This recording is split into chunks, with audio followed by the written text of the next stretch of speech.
So I am joined with Ms. Armenia, Deputy Foreign Minister of Artsakh. Ms. Armenia, thanks for talking to us. I just want to know what is the situation right now. What is the situation? There was a very brief ceasefire. It was agreed that there will be ceasefire, but again the war is started. So what is the situation as of now when I'm talking to you? Well, as we're talking now, actually, inside Stepanakert, it's relatively calm, but you never be actually blinded by it because it can be calm for 10 minutes, and then the situation goes completely different in the next 20 minutes. So you have to be careful because there are drones, there's a danger of drones that suddenly come and go, and you never know where the shelling will start. Because it has been so since October 27th, when Azerbaijan launched an attack aimed by Turkey and mercenaries from Syria, Pakistan, and many other countries. And as you can see, as a result of it, most of the population is in the basements. And you just mentioned the name of Pakistan. Pakistan, the role of Pakistan is very, very significant. We have learned that Pakistan is providing all help to the mercenaries who are fighting here in this region on behalf of Pakistan. So just tell me, what is the role of Pakistan in these sort of terrorist activities? Because they are the supply chain of terrorists. Well, all I know is that, you know that this is not a war only by Azerbaijan, but this is a joint action by Azerbaijan and Turkey. And Turkey has not been hiding of its intention to finish what its ancestors have started back in 1915, that is to commit another genocide. And so far, no one has been condemning them. Or, okay, there were calls, but actually there's no real pressure. And other countries like Pakistan are also supporting them. Because when it comes to mercenaries, which are involved in this war, and there is a number of proof not only by our forces, but actually by foreign intelligence, the U.S. State Defense Department has told about it. Francois Macron of France has announced about intelligence information about this. And, mercenaries, wherever they come from, we know that they're announced as terrorists, and they're in this war. Fighting on the Azeri side, whereby on this side you have the population of Artsakh who is fighting the fight for life, because when you are attacked, there is no other choice than to stand up and defend yourself.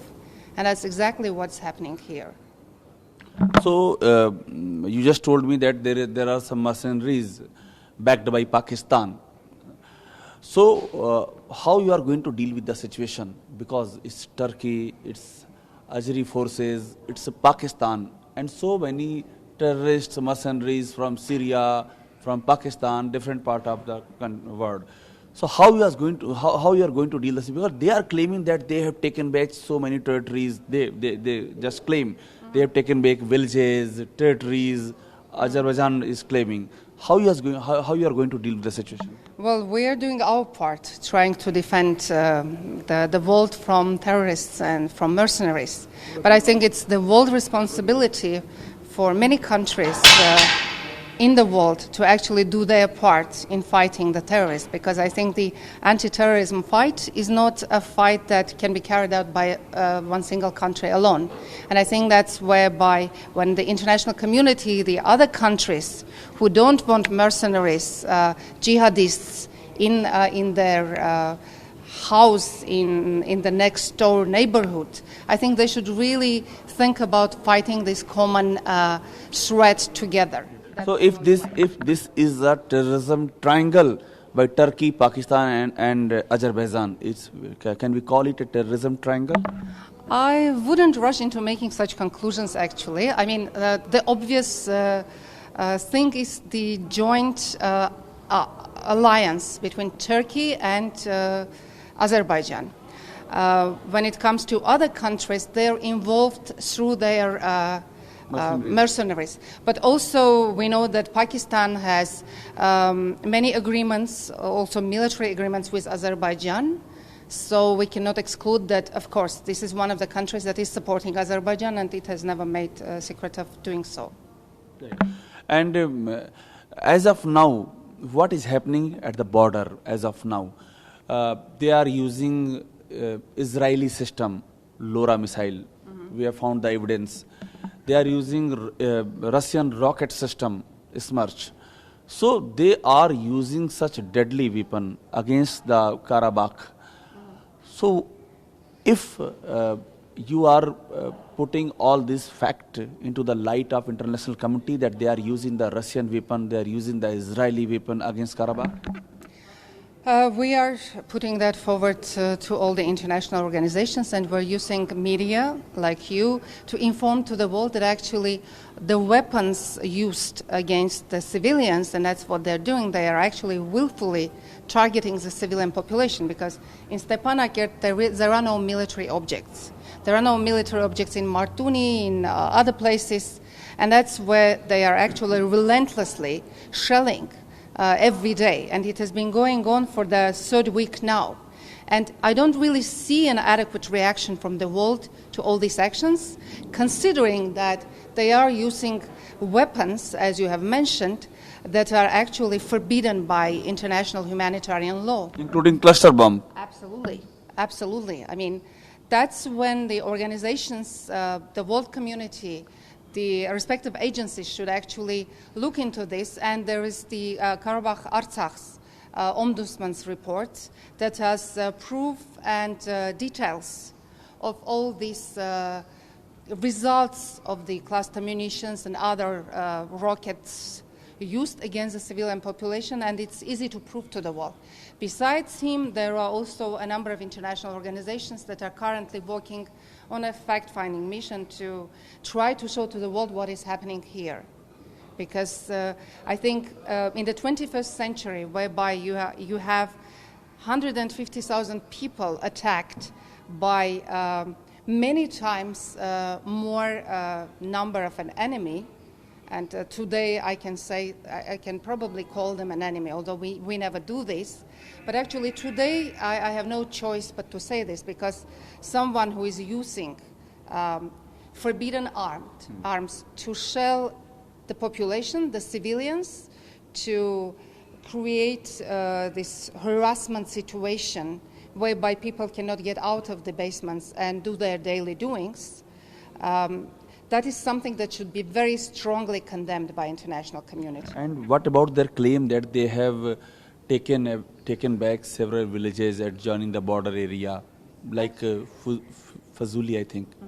So many claims. To be honest, all I can say in this is that, you know, during the war, during the fighting, positions changed differently. From one side into the other, the next day it can be the other way around. So until the fighting stops, we won't be able to really verify what is lost, what is taken. It's really hard to try and make such calculations from here. One very important thing is that what is the role of Russia in this conflict if Russia is backing Artsakh? Well, you know, Russia has an agreement with Armenia, yeah, but not with Artsakh. No. But Russia is also a co-chair country of the OSCE Minsk group, to which US and France are also the other co-chairs. And Russia's role, and Russia perhaps has more leverage in the South Caucasus. For anyone who is aware of the geopolitics here would know that Russia has power to actually play a decisive role also in trying to stop this escalation, trying to stop the war and bring the parties to the negotiation table. So how Russia has been successful to exert its pressure, its power? How much? We've seen that two ceasefires have been actually broken. Both were violated. And both of them were violated, of course. within minutes. Yeah, but I'm sure that there are other means of talking, and we know that today Armenia's Prime Minister Nikol Pashinyan will be meeting Azeri President Ilham Aliyev in Moscow, trying to find some basis for... so you are hopeful when the Armenian Prime Minister is going to meet the Azeri President, there might be some peaceful deal? I am hopeful? I am actually, I welcome any attempt that is directed at bringing potentially peace, because that is what Karabakh people want. They want peace. And if they have to fight for that peace, because that's what they're doing now, you cannot stand by when you are attacked. You have to protect yourself. So what is the solution? This war is going on from a very long time. My final question to you: what is the solution? Well, in your the opinion? solution could be recognition of the Republic of Artsakh. By this, the international community will actually show that it respects the right of people to self-determination, and it will be remedial, actually, recognition, because by showing this, it will be basically recognition for the sake of saving a whole nation that is now being exterminated by Azerbaijan and Turkey. One more question: is there any danger of any sort of war apart from the traditional warfare? I am just indicating about the traditional warfare, which is going on between artillery, tanks, and air power. I am talking: is there any possibility, or you have any intelligence that the opposition, they may also use some chemical warfare or any sort of such tactics they may apply? On my level, I'm not aware of such information, but you see, I mean, the situation as Turkey is also involved. Of course, Turkey doesn't make a secret that it's involved. And Turkey is a NATO member. And I think that is something that should give food for thought, because NATO arms are being used here as well. Yes. So these are things that actually international community should consider when this is the reality of today, and in front of their eyes, another... NATO arms are being used, Russian arms are being used. All sorts of arms are being used, but they shouldn't be used against the civilians. That is the core issue. Yeah. And if one of the countries is using that, he should be punished for doing so. Right. That is the core here. That you should not feel free to use arms that are prohibited by international law, and you should not willfully target the civilians. And that's exactly what Azerbaijan and Turkey are doing today. Thank you. So we have Artsakh Deputy Foreign Minister explaining the entire situation and also explaining the stand of Artsakh government. With cameraman Chetan Sharma, this is Abhishek Upadhyay, TV9 Bharatvarsh, Karabakh. फिक्र आपकी सोमवार से शुक्रवार रात 9 बजे सिर्फ TV9 Bharatvarsh पर।